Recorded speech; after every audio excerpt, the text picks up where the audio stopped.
Picture this, a simple act of kindness, just an everyday moment where one person reaches out to help another. Now what if that single act, born out of pure compassion, cost you everything? Your job, your security, your whole sense of what's fair. This isn't some made-up story, it's the shocking reality one man faced. He saw someone struggling, offered a hand, and in return his employer dealt him a blow that shook his entire world. What happens when doing the right thing leads to the most devastatingly wrong outcome?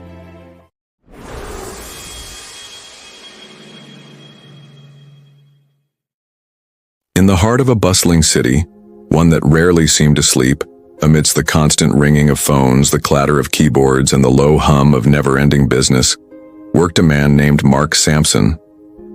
Mark was, by most people's standards, an ordinary guy. He wasn't a hero in the comic book sense, no cape, no superpowers. His superpower, if you could call it that, was a deep-seated kindness, a gentle empathy that felt almost out of place in the cold corporate world. He was in his late 30s with a receding hairline he'd often joke about and a smile that usually reached his eyes, though it wasn't showing up as much these days. Mark worked as a customer service representative for a big, well-known company called Innovate Solutions Inc. The name sounded grand, promising all sorts of forward-thinking ideas, but the day-to-day reality inside its polished walls often felt more rigid than revolutionary. His department was on the 14th floor of a sleek, glass and steel tower, a maze of cubicles where efficiency was king and human connection. Well, that was often just another item to be managed, not something to be valued. Mark was good at his job. He was diligent, patient even with the angriest customers, and he meticulously followed all the complicated company rules. He wasn't a star employee climbing the ladder, nor was he a slacker. He was just reliable, a steady part of a giant machine. His days followed a predictable rhythm, targets, scripts, and carefully timed breaks. Coffee at 8:45 a.m., logged into the system by 9 a.m. sharp. Lunch at 12:30 p.m., exactly 30 minutes, often spent alone with a sandwich and a book, a little escape from the relentless demands of the headset. He saw the same faces every day, exchanged polite but brief greetings, yet he knew very little about his colleagues beyond their work personas. It wasn't a hostile place, not obviously, but it was an environment that prized productivity above everything else. Personal calls were frowned upon. Chatting too long by the water cooler drew subtle glances. Any deviation from the official workflow was noted, logged, and sometimes brought up in performance reviews. Mark often felt a quiet unease in this setting. He believed in hard work, in doing his job well, but he also believed in the small decencies, those moments of human connection that seemed to be systematically erased by corporate policy. He'd once stayed a few minutes late to help a flustered intern with some tricky software, only to get a gentle reminder from his supervisor the next day about maintaining focus on primary responsibilities. Another time, he shared his lunch with a colleague who'd forgotten theirs, an act met with an awkward silence that suggested he'd somehow broken an unspoken rule. These small things had over time taught him to keep his compassionate side mostly to himself, to navigate the corporate currents by just blending in. Yet under that surface of conformity, his kindness was still there, waiting for a moment when it just couldn't be held back. He often wondered if anyone else felt the same way, this quiet longing for a bit more warmth in their sterile, efficient world. He never asked, though. It felt like too big a risk. The day it all changed started like any other Tuesday. The morning was a blur of calls, emails, and that familiar pressure from the metrics dashboard looming over their department. Mark had just sorted out a particularly tricky issue for a customer, feeling that little spark of satisfaction that comes with genuinely helping someone, even if it's through a headset from miles away. He was taking a quick moment to stretch, glancing out the large window that offered a wide, if somewhat sterile, view of the city when he saw her. She was standing near the main entrance of the building, a spot Mark's cubicle happened to overlook because it was close to the elevator bank traffic. An elderly woman, frail and a bit unsteady, was trying to navigate the revolving doors with a white cane. She tapped hesitantly, took a step, then pulled back as the heavy glass wings started to move. She looked uncertain, her face a mix of concentration and quiet distress. People rushed past her, a river of employees and visitors focused on their own destinations, seemingly unaware of her struggle. Some threw fleeting glances, maybe a flicker of sympathy, but no one stopped. They were all just cogs, weren't they, with their own schedules and targets to meet. Mark watched for a moment, a tightness in his chest. He knew that entrance well. It was notoriously tricky even for people with perfect vision, and could speed up suddenly if someone pushed too hard from the other side. He thought of his own grandmother, who'd faced similar challenges with her failing eyesight. He glanced at his screen, at the blinking cursor signaling an incoming call. He looked back at the woman, who now seemed more disoriented, her cane tapping in a wider, more frantic arc. In that instant, something in Mark just snapped. Not in anger, but with a quiet, firm decision. The dam of corporate conformity and self-preservation he'd built around his empathetic nature just broke. He couldn't just sit there and watch. He pushed back his chair, the sudden movement making his desk mate Sarah look up from her call. "Cover for me for a sec?" he murmured, not waiting for an answer, and walked purposefully towards the elevators. The ride down to the lobby felt like it took forever, his mind racing. What if his supervisor, Mr. Henderson, saw him away from his desk? What if this took more than a few minutes? But these worries were drowned out by a stronger, more urgent feeling. He found the woman, whose name he'd soon learn was Eleanor, still struggling. She'd managed to get just inside the doors but was now clearly confused by the lobby's vast, echoing space. Mark approached her gently. "Excuse me, ma'am," he said softly. "My name is Mark. I work in the building. Can I help you find where you're going?" Eleanor jumped slightly, then turned her face towards his voice. Her eyes, though clouded, held a look of deep relief. "Oh, thank you, young man," she said, her voice thin but clear. I have an appointment on the 7th floor with a Dr. Albright, but I seem to have gotten a bit turned around these new buildings." "It's no trouble at all," Mark assured her. "The 7th floor, you said? Let me guide you to the elevators and make sure you get to the right office." What happened next wasn't just a quick, perfunctory bit of help. Eleanor was understandably nervous, and she walked slowly. Mark didn't rush her. He offered his arm, which she took with a grateful sigh. He described their surroundings as they walked, pointing out potential obstacles, his voice calm and reassuring. He navigated her through the crowded lobby, past the stern-faced security guard who eyed him with mild curiosity, and to the correct elevator bank. He pressed the button, waited with her, and once inside the elevator, selected the 7th floor. On the 7th floor, the layout was a confusing maze of identical corridors. Mark patiently checked the directory, then led Eleanor down the hallway, counting doors until they found the one marked Dr. Albright, Ophthalmology. He didn't just leave her there. He opened the door, spoke to the receptionist, explained that Mrs. Eleanor Ainsworth had arrived for her appointment, and made sure she was comfortably seated before he even thought about leaving. Eleanor turned to him, her hand reaching out to find his. "I don't know how to thank you, Mark," she said, her voice thick with emotion. "You're a true gentleman, a lifesaver. It's not often people take the time." Mark felt a warmth spread through him, a feeling far more rewarding than any productivity bonus. "It was my pleasure, Mrs. Ainsworth," he replied sincerely. "I hope your appointment goes well." He gave her hand a gentle squeeze and then turned to leave, his mind already calculating how much time he'd been away from his desk. It had been a good 25 minutes, maybe 30. A big chunk of billable time, as Mr. Henderson would undoubtedly see it. But as he rode the elevator back up to the 14th floor, a quiet sense of rightness settled over him. He had done a good thing. Surely, that had to count for something. The moment Mark stepped back into his department, the air felt different. Or maybe it was him who was different, more sensitive to the subtle waves of disapproval that could ripple through the office. Sarah gave him a quick, questioning look, then immediately focused back on her screen a little too intently. A few other heads had turned his way, then quickly looked away. The usual hum of activity seemed to have a new, underlying tension. He slid back into his chair, his heart still beating a bit faster than usual, and logged into his system. Several urgent task notifications immediately popped up. He took a deep breath and was about to dive back into his work when a shadow fell over his cubicle. David Henderson was a man who seemed to be perpetually frowning, his face set in lines of permanent managerial concern. He was a stickler for rules, a champion of efficiency charts, and firmly believed any problem could be solved with a stricter policy. He wasn't by nature or training a man given to empathy, at least not within office hours. "Samson," Henderson said, his voice flat, no warmth at all.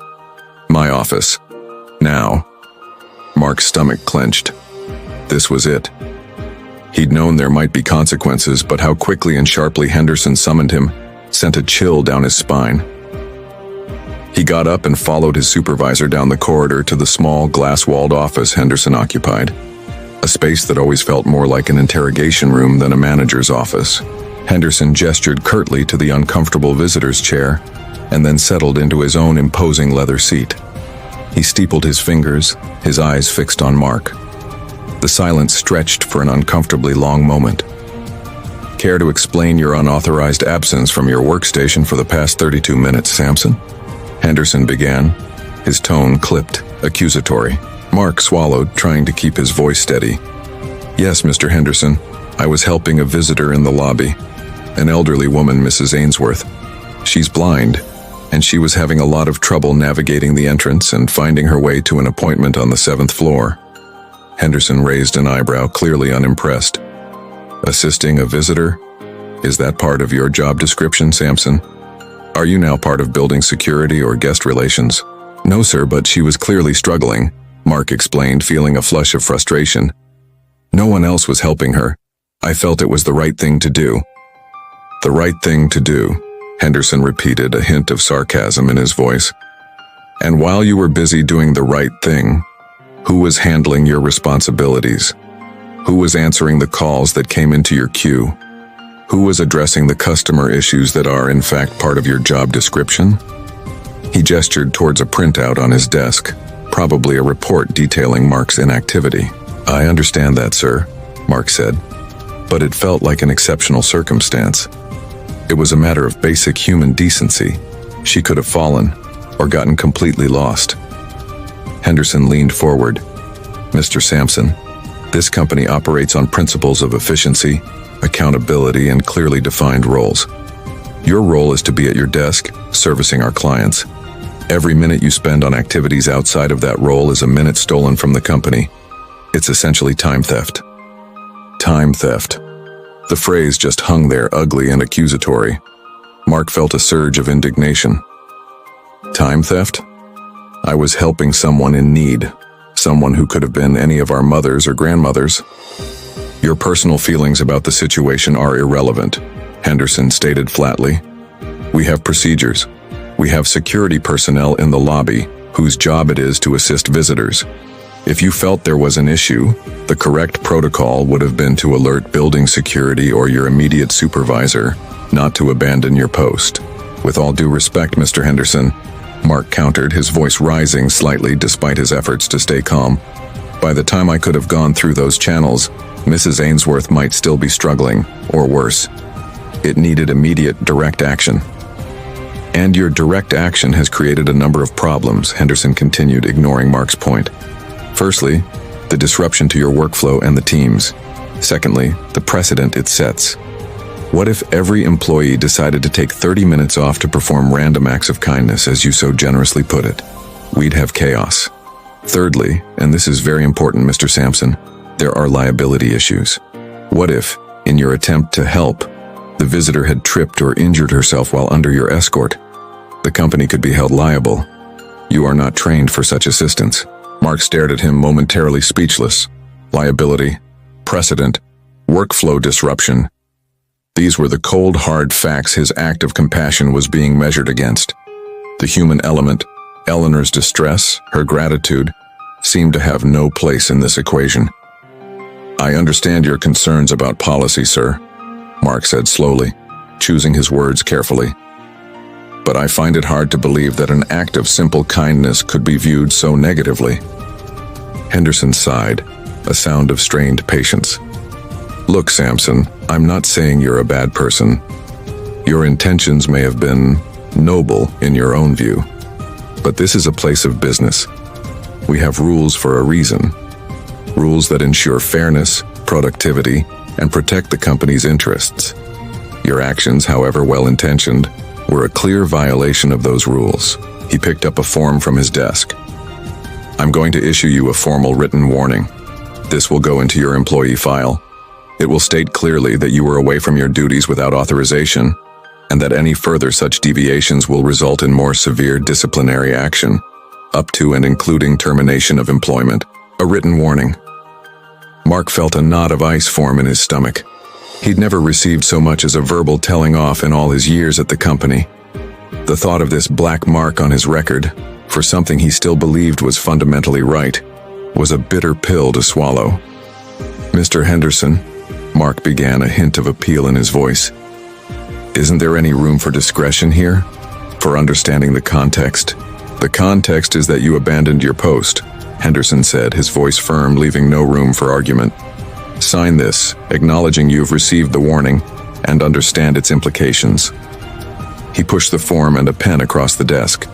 Mark looked at the paper, then back at Henderson's unmoving face. He felt defeated, but also a simmering resentment. He knew that arguing further would be pointless, maybe even make things worse. Slowly, he picked up the pen and signed his name. Good, Henderson said, taking the form back. Now I expect you to return to your workstation and focus exclusively on your assigned tasks. Let this be a lesson, Samson. Compassion is all well and good on your own time. On company time, sticking to protocol is paramount. Mark walked back to his cubicle in a daze. The vibrant satisfaction he'd felt after helping Eleanor had curdled into a sickening mix of anxiety and injustice. He sat down, the written warning feeling like a lead weight in his mind. He tried to concentrate on his work, but the words on his screen blurred. The cheerful, generic greetings he was supposed to offer customers felt hollow, almost hypocritical. He felt watched, judged. The casual office camaraderie, however thin it had been, now seemed gone. He was marked. The lesson Henderson intended was indeed learned, but it wasn't about protocol. It was about the crushing realization that in this particular world, kindness could be a punishable offense. The rest of the day passed in a haze of suppressed anger and a growing unease about his future at Innovate Solutions. The days after the written warning were incredibly tense for Mark. He became hyper-aware of his every move, the length of his calls, the brief moments he took for a sip of water, even how he interacted with colleagues. He stuck rigidly to his tasks, his natural warmth carefully buried under a layer of professional detachment. He avoided unnecessary conversation, ate lunch quickly at his desk, and was meticulous about his start, break, and end times. He felt like he was walking on eggshells, constantly looking over his shoulder, just waiting for the other shoe to drop. Mr. Henderson remained cold and distant. No more direct confrontations, but Mark often felt his manager's eyes on him, judging, critical. The atmosphere in the department had also subtly changed. Some colleagues seemed to avoid eye contact, maybe out of awkwardness or fear of being associated with him. Others offered fleeting, sympathetic smiles when Henderson wasn't looking. Small gestures Mark clung to as proof that not everyone had bought into the company's purely transactional view of people. He found himself replaying the incident with Eleanor over and over. Had he been naive? Reckless? Could he have done things differently? Maybe alerted security from his desk phone? But then he'd picture Eleanor, alone and struggling, and the conviction that he'd done the only humane thing would rush back, quickly followed by the chilling memory of Henderson's words. Time theft. Liability. Termination of employment. He felt caught in a moral bind, his conscience clashing with the harsh realities of his workplace. This was a true moral dilemma, the choice between company policy and human empathy, and the cost of choosing empathy was proving to be painfully high. About 2 weeks after the incident, just as Mark was starting to hope the storm might have passed, that his perfect adherence to protocol had perhaps calmed Henderson down, he got an email. It was short and chillingly formal. Mr. Samson, please report to HR at 3 p.m. today. Mr. Henderson will be in attendance. His blood ran cold. HR. That was never a good sign, especially with his direct supervisor tagging along. He spent the next few hours in a state of growing dread, his productivity nosediving despite his best efforts to focus. Every scenario he imagined ended badly. At precisely 3 p.m., Mark stood before the frosted glass door of the Human Resources Department. He took a deep breath and knocked. A polite, impersonal voice told him to come in. The HR manager, a Ms. Albright, no relation, Mark ironically noted to Eleanor's doctor, had a practiced, neutral expression. Mr. Henderson was already seated beside her desk, looking even more severe than usual. The room was decorated in bland, corporate tones, probably designed to be calming, but it only made Mark more anxious. "Mr. Samson, please have a seat," Ms. Albright said, gesturing to the chair opposite them. Her voice was professionally gentle, which somehow made it worse. Mark sat, his hands clasped tightly in his lap. "Mark," Ms. Albright began, "we've asked you here today to discuss your ongoing performance and your adherence to company policies." Ongoing performance? He'd been a model employee since the warning. He'd barely breathed without triple-checking the employee handbook.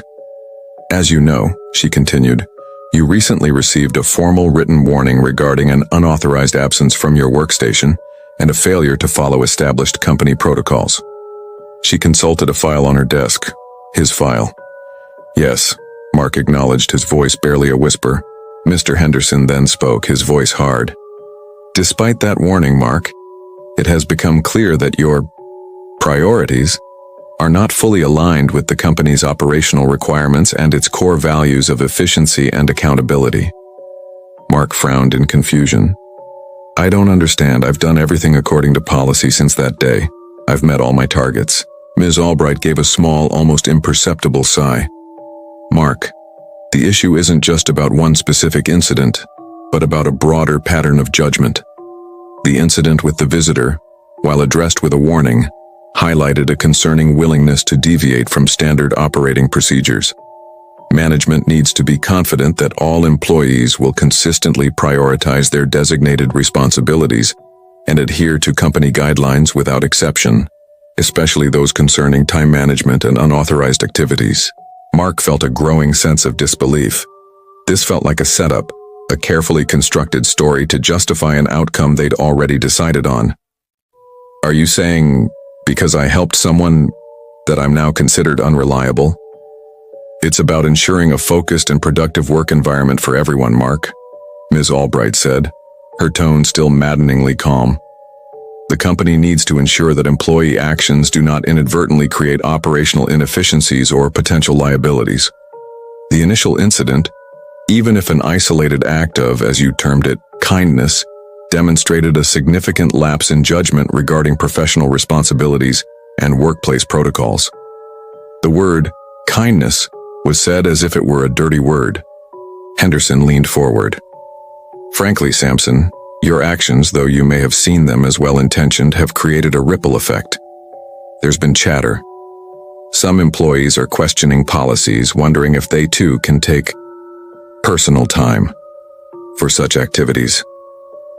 It's disruptive. We cannot have that." Mark was stunned. He was being blamed not just for his own actions, but for the hypothetical reactions of others. This was beyond unfair. It was absurd. Ms. Albright cleared her throat. "Mark, after careful consideration of the initial incident, the subsequent review of your overall approach to company policy, and in consultation with Mr. Henderson, Innovate Solutions Inc. has made a difficult decision." Her eyes met his, and for the first time, he thought he saw a flicker of something that might have been discomfort, quickly hidden. "The decision has been made to terminate your employment, effective immediately." The words hit Mark like a punch to the gut. Termination. Fired.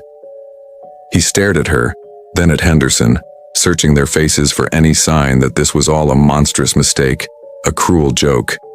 But their expressions were resolute, impassive. "Fired?" He finally managed to say, the word tasting like ash in his mouth. "You're firing me for helping a blind woman?" The sheer absurdity of it was overwhelming. "You are being terminated for failure to adhere to company policy and for demonstrating judgment inconsistent with the operational requirements of your role," Ms. Albright recited, as if from a script. The act of assisting the visitor was the catalyst that brought these underlying issues to light. Mark felt a wave of dizziness. Disbelief battled with a rising tide of anger and a profound sense of injustice. "This is unbelievable," he said, his voice trembling slightly. "I've given years to this company. I've always been a good employee. And this is how it ends because I showed a moment of basic human decency? The company appreciates your years of service, Mark," Ms. Albright said, her tone softening a tiny bit, though the words felt empty, rehearsed. "However, the integrity of our operational policies and the overall efficiency of the workplace must be maintained. This decision is final." Mr. Henderson remained silent, his expression unyielding. He had won. His rigid interpretation of the rules had prevailed. Ms. Albright began to outline the practical details. His final paycheck, COBRA information, returning company property. Mark barely heard her. His mind was reeling, fired. How would he tell his family? How would he pay his bills? The shame, the unfairness of it all was crushing. He thought of Eleanor, and a bitter irony washed over him. His act of kindness towards her had somehow led to his own professional ruin. He didn't argue anymore. What was the point? They had made up their minds. Their corporate logic was unbreakable, their decision final. He felt a profound weariness, a deep disillusionment that went far beyond losing a job. It was a loss of faith in the system he had so diligently served. When Ms. Albright finished speaking, there was another heavy silence. Mark rose slowly, his legs feeling unsteady. He looked from Ms. Albright to Mr. Henderson, a single, searching look. He found no remorse, no empathy, only the cool, detached resolve of a decision made and carried out. "You'll be escorted to your desk to collect your personal belongings," Henderson said, his voice flat. "And then security will see you out of the building." Escorted out, like a criminal, for an act of kindness. Mark simply nodded, too numb to speak. The full weight of the shocking outcome had landed, and it was indeed devastating. Leaving his office building for the last time felt completely surreal. Mark carried a small cardboard box with the few personal items from his cubicle, a framed photo of his family, a couple of well-read paperbacks, a coffee mug. Each item felt strangely heavy, loaded with the abrupt and brutal end of a chapter in his life. The security guard who escorted him was polite but firm, his presence a constant reminder of Mark's supposed disgrace. As he stepped out onto the busy sidewalk, the city noise, once just the familiar background to his day, now sounded harsh and indifferent. The walk home was a blur. He kept replaying the scene in HR, the cold corporate jargon they used to justify firing him. Failure to adhere to company policy. Judgment inconsistent with operational requirements. It all boiled down to one simple, awful truth. He'd been fired for helping someone. The injustice of it gnawed at him, a burning feeling in his chest. Telling his wife Emily was the hardest part. When he finally choked out the words, "I was fired today," her initial shock quickly turned to bewildered anger on his behalf. As he recounted the story, helping Eleanor, Henderson's warning, and that final brutal meeting in HR, Emily listened with growing indignation. "That's outrageous, Mark," she exclaimed. "They can't fire you for that. It's inhumane." But they could, and they had. The reality of unemployment settled over their household like a dark cloud. Financial worries started creeping in almost immediately. They had a mortgage, bills, 2 kids in school. Mark's steady income had been the foundation of their financial stability. Now that foundation had crumbled. He spent the next few days in a fog of disbelief and shame, while Emily tried to rally his spirits and furiously researched wrongful termination. But Innovate Solutions had been clever. They'd framed his dismissal around policy violations, no matter how flimsy the excuse really was. The emotional toll was immense. Mark, a man who'd always taken pride in his work ethic and his quiet integrity, felt stripped of his dignity. He questioned himself relentlessly. Had he been foolish? Should he have just walked by Eleanor, like everyone else? The thought made him sick. He had acted according to his conscience, and his conscience was now costing him dearly. Sleep was hard to come by, his appetite disappeared, and a heavy exhaustion settled over him. He found it hard to even start looking for a new job. The rejection from Innovate Solutions felt like a brand on his professional identity. Meanwhile, word of Mark's firing began to spread quietly among his former colleagues. Sarah, his deskmate, was particularly furious. She had seen Mark's genuine concern for Eleanor and had been appalled by Henderson's actions. She managed to get Mark's home phone number from an old contact list. "Mark, it's Sarah," she said when he answered, her voice low and urgent. I had to call. What they did to you is disgusting. Everyone here is talking about it, well, whispering about it. Henderson's on a rampage about maintaining discipline, but most of us think it's a disgrace." Sarah's call was a small comfort, a reminder that not everyone saw his actions through Henderson's twisted lens. But then, Sarah mentioned something else. "You know, I think Mrs. Ainsworth, the lady you helped, I think she heard about it. She had a follow-up appointment and I overheard the receptionist on the 7th floor talking. Apparently Mrs. Ainsworth asked how the kind man who helped her was doing, and the receptionist who knows someone in our department mentioned you'd been let go. They said she was very upset." This piece of news stirred something in Mark. Eleanor. He hadn't thought much about her amidst his own turmoil. He imagined her distress, her potential feelings of guilt, however misplaced. And indeed, Eleanor Ainsworth was upset. Deeply. When she learned Mark had been fired, a fierce sense of injustice flared up inside her. She might have been frail and visually impaired, but her spirit was strong. She knew firsthand how much Mark's kindness meant in a world that often felt indifferent to her struggles. The idea that he'd been punished for helping her was unbearable. Eleanor wasn't a woman of great wealth or influence, but she had a voice and she decided to use it. With the help of her granddaughter, a tech-savvy university student, she drafted a letter. It wasn't sent to Innovate Solutions. She figured that would be like talking to a brick wall. Instead, her granddaughter helped her post her story on a local community forum online and send it to the letter section of the city newspaper. In clear, heartfelt words, Eleanor described her experience, her struggle at the entrance of the Innovate Solutions building, her fear and disorientation, and then Mark's calm, compassionate help. She detailed how he had gone above and beyond, not just pointing the way, but patiently guiding her to her doctor's office. And then she wrote of her shock and outrage on learning that this act of basic human kindness had cost Mark his job. She didn't use angry language, but her simple, honest account was powerful. She ended her letter with a question. What kind of society are we becoming if we punish those who show compassion? What message does this send? Her post on the community forum started to get attention. People shared it, commented on it, expressed their own disbelief and anger. The local newspaper, initially hesitant, decided to publish her letter after checking a few details. Suddenly, Mark's story, which had been a private misery, was becoming a public discussion. It wasn't a national scandal, but in their local area it created a ripple. People talked about it in coffee shops, in online groups, and even, uncomfortably for Innovate Solutions, among their own clients. The story of a kind man fired for helping a blind woman was simple, relatable, and deeply unsettling. It tapped into a shared frustration with impersonal corporate cultures and a longing for more human-centered values. Mark, at first wary of this public attention, found himself strangely moved by the support.